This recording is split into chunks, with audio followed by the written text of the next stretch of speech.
Yeah, exactly. It's like, all right, now we got to be friends. There's other people That's doing right. this. Sweet. We are live. Awesome. Yay for being live. Hello, everybody. I'm Kayleen McCabe, contractor and co-host, joined this week instead of with Scott Sheelar, with Zach Fields, who is also from SEPCA. How is it going, Zach? Kayleen, it's going fantastic. Always love getting together with you, and so appreciative of the energy and the value you bring to this mission. So yeah, it's great to be here today. I will be no replacement for Scott Sheelar by any means, but happy to be here.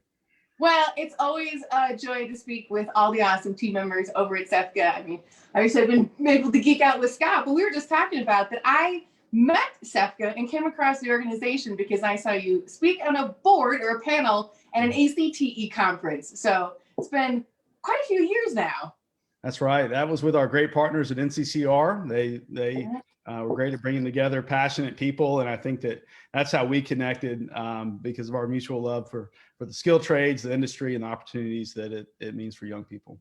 Yeah, no joke. And well, it's really nice too because with lunch, it's like all of our friends get to hang out now, under the SEPCA umbrella. So it's absolutely fantastic. Well, Zach, before we normally get into the the meat and potatoes of the show, Scott and I take a quick moment to geek out about something. And last week, Scott totally, it was amazing. He has some cool stuff to geek out about. So I thought I really had to up my game this week, right? But actually, this is just something naturally I'm geeking out in my shop. I love to build furniture, and I have a lot of nails, like nailers. Okay, I have a pin nailer, right? I have my 23 gauge normal pin nailer. This is Cadex. Zach, if you haven't played with a Cadex nailer yet, they're so nice. They fire really nice. And they have an air spurt on them so you can clear your area. Yeah. Okay, so that's like a normal gun, right? Whatever. Oh, that's fine. I also have a 23 gauge little shoot, a 2 3/4 inch. That's like a 2-inch staple I'd fire into. I don't even know what I'm going to build with it. So I have to geek out. This is I know, right? Well, it's always nice to come across tools and things and let your brain expand and all right, what furniture am I going to build now? And how can I actually put these to work? So sometimes it's nice investing in tools and then getting to play with them later, I just bought some tools, Kayleen. What'd you get? I wasn't going to let you be the only one that showed off some tools today. All right. So the most time-honored craft, I love all the trades, but the ones that came before us, the men and women with the skill and earned it the hard way and usually did it by hand, have inspired me to learn the craft of timber framing. And so I was fortunate enough to actually be on a timber framing crew in November and a couple of weeks back, and we finished a barn in North Carolina. But as you know, with any new job you do that requires a new tool, you got to get geared up. And so I just want to show you a comparison between two tools that I have, the size difference here. And so this is a normal chisel. You're going to carve some wood, and maybe you can install some door hinges and some mortise and tenon, which is the fine craftsman part one. But the largest version of this that you will ever see is something called a slick. And so this is a slick, and I just have to, I can't even let me fit it sideways in the screen here and you'll see it. But this is handcrafted in Idaho, and it's as sharp as you can get. You don't hit this one with a hammer or mallet. You push this one, but it carves off large pieces of tenons to make those big beams fit together. Really great. Just an exciting new part of my world nowadays. Zach, you win. I'm so jealous. I have never, even in all the woodworking shows that I've gone to, I've never even seen a chisel that big. So now, whoa, okay. Well, now I guess we're going to have to cancel the show. Brad was going to be an awesome interview, but no kidding. Actually, talking about all these tools and making an investment. And it's interesting because you and I both buy tools and invest into our future. And we're talking to Bryant today about students investing into their future in this amazing program that I'm so excited to learn about, because in Colorado, I don't think we have anything comparable to this. Georgia, again, is leading the way. That's right. We have a lot of good people and great organizations that are all working together to help our students to get to the next step, to figure out what that next right step is. And I'm very thankful for people like Brad, who've just been so effective in the space and are leading in that. And so I'm excited to hear what he has to say today as well. Yes, excellent. Now you're going to be hanging out for the entirety of this show, right? And then come back at the end. Yeah. I'll be back in the green room. Okay, yeah. Make sure you get your hair and makeup done. But it's also good for all of our fans watching. So if you have any questions, you can always type in our chat box, and Zach and our other staff will be around to answer those questions. So Zach, thanks for kicking it off with the super geek out. I'll see you in a bit. All right. Bye-bye. Brad, hello. How is it going today? Great. How are you doing today? I am absolutely terrific. Thank you very much for joining us for lunch. I am very excited to learn about this program. Like I was telling Zach, I don't think this program has something comparable in Colorado, where I'm at. And Sure. Everyone in Georgia, this is amazing. So you're the vice president of Reach Georgia. Can you tell me a little bit about what you do? Sure. So Reach is our state's needs-based scholarship program. And what's exciting to me, we have so many other scholarship opportunities in Georgia, but we have one that is Reach that is particularly designed to work with 8th grade students. So communities select their 8th grade students through an application process. And rather than dictating what those students' career outcome is going to be, those high schools and those communities work with them to bring them to the end of their high school career, ready to move on to a technical college, a 2-year program, a 4-year program within Georgia, with the idea that if we can keep our talent in Georgia, we're going to have an educated and diverse workforce. Wow, what an incredible gift to provide for students. You know, to think of the bigger picture. So then also the Georgia Student Finance Commission. Sure. Help students, so they help students continue their education with financial aid. What? This is amazing. Could explain this to me. Well, the good news is that all of our states have a similar commission. We like to think and brag on Georgia as being one of the best, primarily because I think what we've done is we've approached education and lifelong learning from a more holistic approach. So what we don't want to find ourselves trapped into in any state is that myth that the only path to success in life is through a bachelor's degree, those BS blunders. And so where a lot of states have a community college program, Georgia has a rich and robust technical college system. And so it's not your old trade schools or your vocational schools, but I mean, these are really amped up schools and learning communities where students can really live into what will fuel their passion for life. And that may be, it may be going through a traditional bachelor's degree program, but if we can also move these students into the skilled trades, the technical trades, and give them the support financially and instructionally to get into these spaces, then I think what we've done is just a service to all the citizens of the state. It is so refreshing to hear it phrased that way. Yes, I believe it too, because you have to feed all the needs of the people, and college is not 100% fit for 100% of everybody. Right. And it's interesting to hear this, the financial programs in the past, I feel like, have typically been geared for that 4-year. And so it's really refreshing to hear that Georgia's thinking about this differently. Right. So are there scholarships available then for Sure. opportunities outside of the 4-year? Sure, absolutely. And in fact, there probably as many opportunities for a technical college path as there are for that traditional 4-year path. And you may be familiar with our Hope Scholarship Program. It's throughout its history, we've invested over $12 billion in Georgia's students. And what Hope is a merit-based scholarship. So you're looking for those students that'll finish with a high school GPA of a 3.0 or higher. Then they have the opportunity to either enroll in a 4-year bachelor's degree institution or to use those dollars to go into one of our technical colleges.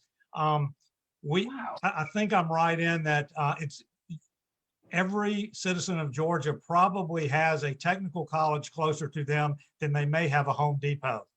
They're within, they're within 30 minutes of their home. So we want to make this just an easy and accessible place for them to finish that high school career or even work while they're in that high school career towards that technical college certificate or that technical college diploma. So, the myths that I think we're trying to break are first, that that a technical college path is somehow a lower path or a less desirable path. My family, my dad and uncle were in home construction and development for 50+ years. So I spent most of my childhood around skilled tradespeople and just fabulous folks. But what the world teaches us now is that you need something beyond high school to be able to be a successful navigator of your own business or that skilled trade. It is, and it is really a kind of a sad focus because, I work with some master craftsmen as well, and we do more calculations in our brain in a day than most accountants do, during the week. It's heavy math and very, we need smart folks. Well, when I was working, when we were looking at math standards in Georgia and we were talking about whether math was for everyone, I said, come out onto a job site, see that concrete finisher. If they don't know how to calculate cubic yards, they're going to leave money on the table because they're relying on somebody else to do those calculations for them. So I'm in full agreement with you on that. Yes. It needs to be taught as a language. That's just my personal opinion, right. But one step at a time, right? Let's get people employed first. Right. Well, and that's how, and we do talk about that in Georgia. It's, numeracy is a language. So you're spot on. We need to move you to Georgia. I know, if I could handle the humidity, I would be there in a heartbeat. Folks, it's been for years that I've been associated with organizations there, and it continues to blow my mind. This whole scholarship. So any student in Georgia who gets a 3.0 or higher is eligible to receive this funding to continue their education. That's right. And it covers a portion of their tuition. Now, you might then ask the question, well, what about the students that finish with a 2.0 and graduate from high school? So we spend a fair amount of our lottery money as well on the Hope Grant and the Zell Miller Grant. And the Hope Grant is similar to the Hope Scholarship, but it does not require that 3.0 GPA. It covers a portion of their tuition, and then the Zell Miller Grant would be for those students who would start in a technical college or a 2-year or 4-year college, would demonstrate that they could maintain a 3.5 GPA, I believe. Then they are given an additional amount towards their scholarship as well. And when we're thinking about this, remember, if you're a parent, if you're a student, the words you want etched in your mind are grants and scholarships, because those you do not have to pay back. Those are being given to you. Loans and coming out of your personal wallet would be a little bit lower on that continuum, but where you can capture a grant or a scholarship, then that's going to make all the difference in the world, because if you're starting out in the skilled trade, you don't want to have a tremendous amount of debt, although you're going to be in a good position, maybe more so than some of your peers, to pay that back, because you're going to be highly employable as you step into that. And our state even recognized that, Kayleen, when we have what's called the Hope Career Grants. And so our state leaders have determined that there are industries in which there are more jobs than we have skilled labor for. And so with our Hope Career Grants, you actually earn an additional bump towards paying for that tuition within the state. And within the construction trades, I counted, and there's over 120 certificates or technical college diplomas that you can earn, because our construction trades are one of those high need industries. So if you want to learn concrete finishing, if you want to learn site management, if you want to learn all types of carpentry, then you don't need to see that your only option is going to work from one of our great skilled tradesmen in Georgia. You can do both. Yes. And so it's almost like the old apprenticeship programs, you know. Yeah. So Awesome. so those are the type things that just get me very excited, as you can tell, about the options that our young Georgians and those that are choosing to change careers, or even our military. We're a very military family friendly state. And so many of our military members that are exiting active service, they can stay in Georgia and can go back to school and really become a vibrant part of our workforce. That's incredible. You know, and being an employer in the construction industry, I want to work with those veterans. Yes. Right. Yes, absolutely. Right. And so to highlight that, it's amazing. You know, we brought up a few times on the screen, but can you please tell us the website where people can find out some more information on this if they're unfamiliar? Yeah, so sure. If you're looking at like a toolbox, what I would say is your georgiafutures.org is the place you want to go to. And then it will just very intuitively lead you through everything we've been talking about. The scholarship programs, there's a chat box on there that you can ask questions. We have throughout the state of Georgia, Georgia Student Finance has a great team of outreach folks. And these folks are willing to sit down with families one-on-one, or to come into high schools or community meetings to talk about how you can navigate financially through the cost of college. Wow. Now this is, you know, this resource and this website, obviously my passion and kind of tilt is yay trades and the funding behind that. But this website and this resource really goes beyond just that. I mean, it also can help out families navigating any sort of financial stuff. You know, like the FAFSA loans can be difficult. That's challenging. So do you folks also help out with processes like that? Absolutely. And so our state leadership, our agency leadership are tied in with the national efforts that are going on. And the FAFSA that you mentioned, really every family ought to look very, very seriously at completing that FAFSA, because it is the gate that opens up a lot of these scholarship and grant and the federal grant programs are the first that I would say come out of the chute. If you are a low-income family, then filling out the FAFSA may qualify you for $6,345 a year towards cost of attendance, which is not only the tuition and books, but it's some of the living expenses, the room and board that would go with that. And good news on that front is retired Senator Lamar Alexander from the state of Tennessee, who was a college president at one time, was just, he couldn't believe how long and laborious the FAFSA application was. 108 questions, you know, looked like a phone book in the old days, those who remember phone books. And so what they were able to do in one of the last pieces of legislation in this last session of Congress was they reduced and simplified that greatly.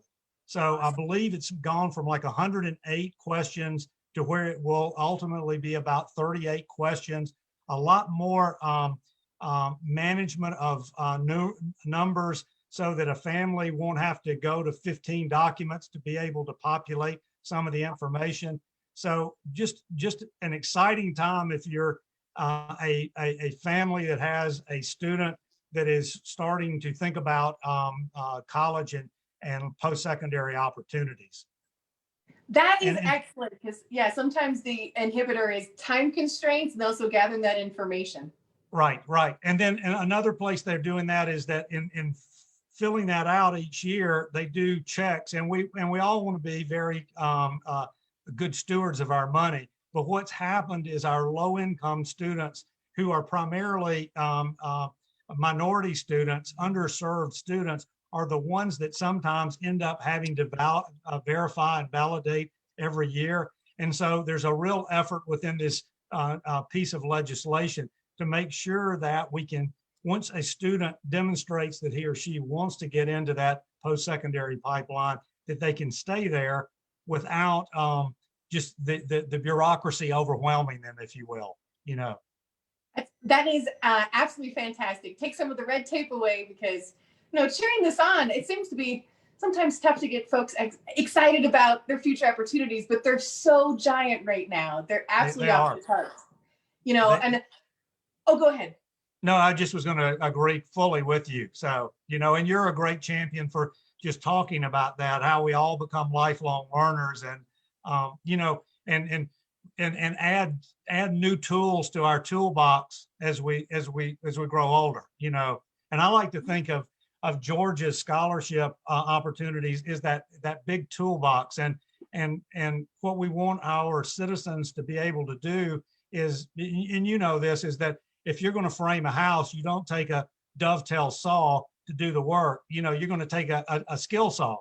But yes, if you're going to do, as we were talking about a little bit earlier, if you're going to put down shoe molding, you don't really need that skill saw. You need a smaller, and so to help all Georgians figure out what is the right match that they need to live into that purposeful life, we really need as full a toolbox as we can.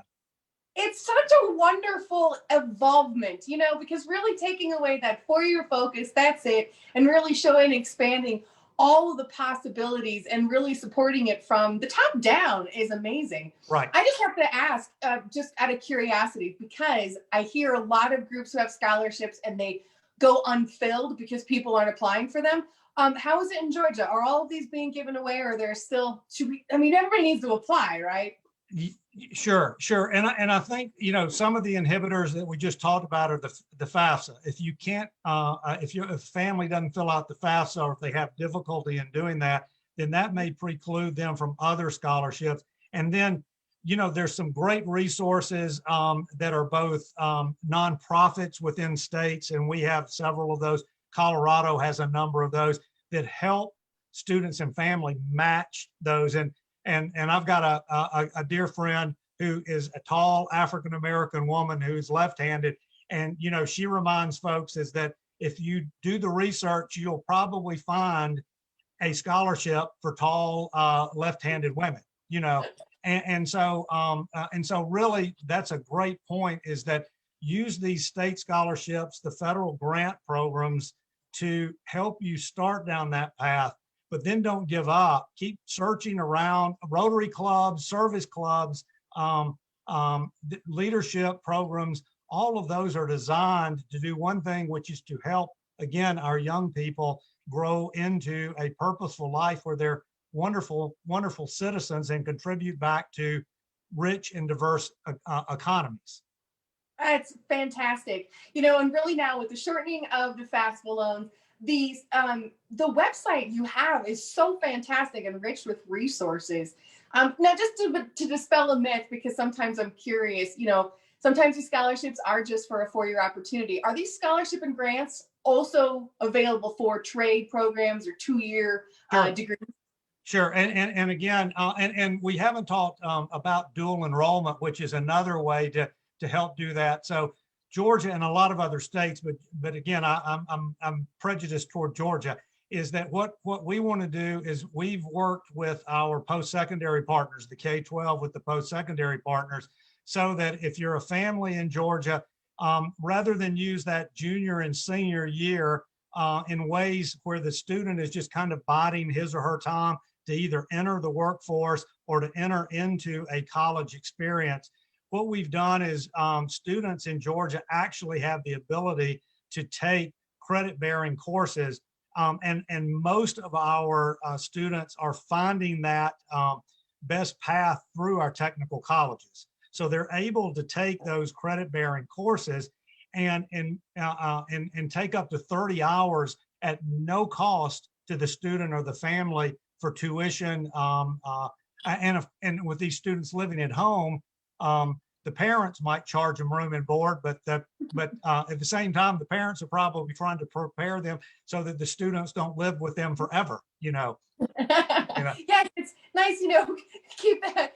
So it's an investment by the parents, you know. So we're seeing we spent about I think about 80 or 90 million last year in the dual enrollment, and our budget for this year is right at 90 million.